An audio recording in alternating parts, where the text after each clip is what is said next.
Assalamualaikum. Kali ini kita akan belajar mengenai zat aditif dan zat adiktif. Pada suatu hari ada acara di rumah. Ibu telah menyiapkan berbagai macam makanan. Makanan tersebut berwarna-warni dan juga memiliki rasa yang bervariasi. Ada yang berasa gurih, manis, asam, dan juga ada yang berasa asin. Ibu juga telah menyiapkan berbagai macam minuman. Makanan tersebut juga ada yang harus dihabiskan pada hari itu juga, ada juga makanan yang dapat disimpan dalam waktu yang lama. Nah, di sini ada beberapa makanan yang disiapkan oleh ibu, seperti ada buah-buahan, ayam goreng, burger, bakso, snack-snack ringan seperti keripik, lalu ada minuman bersoda, ada jus buah, ada juga kue, dan juga ada susu. Lalu, apa sih kira-kira yang menyebabkan adanya perbedaan dari warna, rasa, dan juga ketahanan pada makanan? Nah, untuk penjelasannya kita simak di slide berikutnya ya. Oke, pertama kita akan membahas mengenai zat aditif. Kira-kira apa sih yang dimaksud dengan zat aditif? Zat aditif adalah suatu zat yang ditambahkan ke dalam sebuah produk makanan ataupun minuman dengan tujuan untuk meningkatkan penampilan, sifat, dan juga kualitas pada makanan. Zat aditif yang ditambahkan pada makanan bisa berupa pewarna, pemanis, penyedap, pemberi aroma, pengawet, pengental, dan juga pengemulsi. Nah, zat aditif ini dibagi menjadi dua macam, zat aditif alami dan juga zat aditif buatan. Pada pewarna makanan juga dibagi menjadi dua ya, ada zat pewarna alami dan juga ada zat pewarna buatan. Zat pewarna alami misalnya seperti kunyit sebagai pemberi warna kuning, daun pandan atau daun suji sebagai pemberi warna hijau, buah naga, buah bit dan juga stroberi sebagai pemberi warna merah pada makanan. Pewarna buatan. Nah, di sini sudah tersedia tabel jenis-jenis pewarna buatan yang dapat digunakan dalam makanan ataupun minuman. Yang pertama yaitu pada warna biru. Ketika kita menginginkan makanan itu menjadi warna biru, kita dapat menggunakan bahan kimia berupa Brilliant Blue FCF. Lalu yang kedua, pemberi warna kuning, kita bisa menggunakan tartrazine. Yang ketiga, orange, kita bisa menggunakan Sunset Yellow FCF. Untuk warna hijau, kita bisa menggunakan Fast Green FCF. Dan yang terakhir, untuk menggunakan warna merah, kita bisa menggunakan Allura Red AC. Zat pemanis pada makanan. Zat pemanis pada makanan ini kita bagi menjadi dua. Yang pertama ada pemanis alami dan juga ada pemanis buatan. Yang pertama yaitu pemanis alami. Pemanis alami biasanya kita menggunakan gula pasir, gula aren ataupun gula jawa. Untuk pemanis buatan yaitu seperti siklamat, aspartam, dan juga sakarin. Penyedap makanan juga dibagi menjadi dua, ada penyedap alami dan juga penyedap buatan. Penyedap alami kita dapat menggunakan bawang merah, bawang putih, garam, kaldu sapi ataupun ayam, lalu kita juga dapat menggunakan rempah-rempah. Penyedap buatan.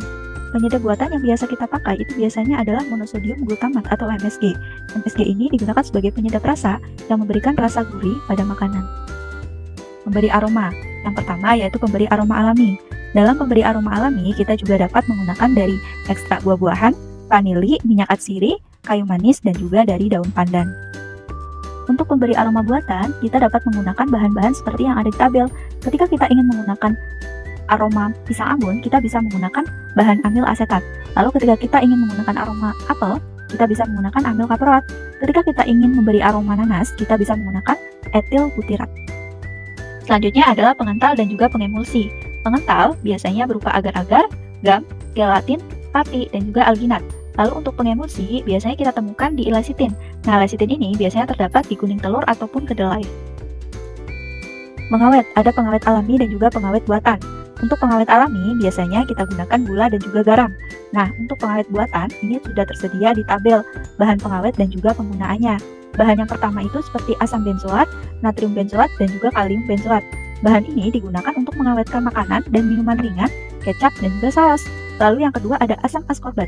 Biasanya digunakan untuk mengawetkan daging olahan, kaldu, dan buah dalam kaleng. Lalu ada natrium nitrat, digunakan untuk mengawetkan daging olahan dan juga keju, dan juga lain sebagainya. Kemudian kita akan membahas mengenai zat adiktif. Zat adiktif adalah zat yang apabila dikonsumsi itu akan menyebabkan ketergantungan ataupun ingin menggunakan secara terus-menerus. Nah, zat adiktif ini dikelompokkan menjadi 3 macam. Yang pertama ada narkotika, psikotropika, dan juga psikoaktif lainnya. Narkotika. Narkotika itu adalah zat yang berasal dari tanaman yang dapat menyebabkan penurunan atau perubahan kesadaran, menghilangkan atau mengurangi rasa nyeri, dan juga dapat menyebabkan ketergantungan. Dalam dunia medis, narkotika ini digunakan sebagai obat bius, pereda nyeri, ataupun terapi kanker. Lalu, narkotika ini dibagi menjadi 3 golongan, yaitu Golongan 1, yang berpotensi tinggi menyebabkan ketergantungan dan tidak digunakan dalam pengobatan, misalnya heroin atau putau, kokain, dan juga ganja. Golongan kedua, berpotensi tinggi dan jarang digunakan dalam pengobatan, misalnya morfin, metason, dan juga petidin. Golongan 3, berpotensi rendah dan banyak digunakan dalam pengobatan, misalnya kodein. Psikotropika. Psikotropika adalah zat yang dapat mempengaruhi perilaku dan mental seseorang. Di dalam dunia medis, psikotropika ini digunakan untuk mengobati gangguan tidur, gangguan kecemasan, ataupun depresi. Psikotropika juga dibagi menjadi 3 golongan. Golongan yang pertama berpotensi tinggi menyebabkan ketergantungan dan tidak digunakan dalam pengobatan, misalnya ekstasi dan juga LSD. Golongan kedua berpotensi tinggi dan terbatas digunakan dalam pengobatan, misalnya amfetamin dan juga Ritalin. Untuk selanjutnya yaitu golongan ketiga, berpotensi sedang dan banyak digunakan dalam pengobatan, misalnya ada flunitrazepam dan juga pentobarbital. Psikoaktif lainnya, contoh zat psikoaktif lainnya adalah seperti kafein, alkohol, dan juga rokok. Untuk kafein ini terdapat di dalam kopi, teh, dan juga coklat. Pengaruhnya itu dapat menimbulkan efek berupa semangat dan kesiagaan, mempercepat detak jantung, dan juga dapat mencegah ngantuk. Lalu alkohol. Alkohol ini minuman yang mengandung etanol yang memiliki daya kerja menekan sistem susunan saraf pusat. Nah, efek yang ditimbulkan itu adalah perasaan rileks, pengguna bebas mengekspresikan diri tanpa ada perasaan terhambat dan juga menjadi lebih emosional, penurunan kesadaran atau yang disebut dengan mabok. Lalu yang ketiga ada rokok. Asap rokok itu mengandung sekitar 4.000 komponen berbahaya. 3 di antaranya seperti karbon monoksida, nikotin, dan juga tar. Pengaruh zat adiktif. Yang pertama, stimulan, sebagai zat yang meningkatkan aktivitas sistem saraf pusat atau fungsi organ tubuh. Contohnya ada kafein, nikotin, kokain, dan juga metamfetamin. Yang kedua ada depresan, yaitu zat yang menghambat aktivitas sistem saraf pusat atau fungsi organ tubuh. Contohnya ada alkohol dan diazepam. Lalu ada halusinogen, yaitu zat yang memberikan efek halusinasi atau hayal.